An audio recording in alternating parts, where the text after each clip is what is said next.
Bonjour, très chers frères et sœurs en Christ. Alors aujourd'hui, je vais vous parler du plan de Dieu à travers les éons. Et pourquoi est-ce que je vous en parle? C'est parce que malheureusement, dans la Bible, on trouve aujourd'hui le terme d'éternité, éternel, etc., qui sont abusivement utilisés dans les Bibles qu'on connaît aujourd'hui. Et tout cela est le fait de mauvaises traductions. Donc, ce que je m'apprête à vous exposer, en fait, c'est tiré d'un article qui vient de martinzender.com et qui discute justement du sujet des éons. Alors bien entendu, il est en anglais et c'est pourquoi je me suis permis de le traduire, car malheureusement, ce type de sujet est très peu discuté en français.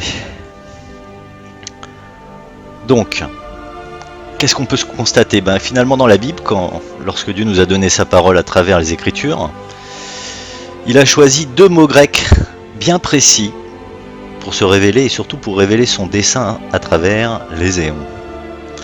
Et ces mots grecs donc, qui sont utilisés, ce sont les mots aion et les mots aionos. Alors aion, c'est le nom commun, et si l'on va regarder dans Blue Letter Bible, qui est un outil sur internet, on constate que ce mot aion est répété 128 fois dans la Bible. Et si vous voulez vous donner une idée de dans quel verset on peut retrouver ce mot, donc là vous avez, je sais pas, Matthieu, Actes, Galates, Colossiens, typiquement à droite. Et si l'on descend, on retrouve à peu près tous les versets où il est utilisé. Et ce qu'on va constater, ce que je vais vous montrer plus tard, c'est que ce mot finalement a été traduit bizarrement de différentes manières, et tout cela n'a pas été fait au hasard, croyez-moi bien. Donc là on va voir par exemple forever, donc pour toujours. On va l'avoir utilisé comme le mot monde par la suite. Encore une fois forever. Encore une fois le mot monde. Ici jamais, never, etc.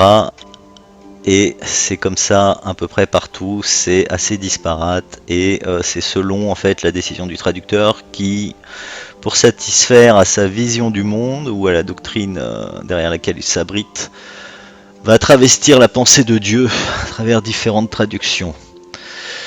Donc, il en va de même pour l'adjectif qui est aionios, j'ai toujours du mal à le prononcer, qu'on retrouve 71 fois, et ce dans diverses parties de la Bible.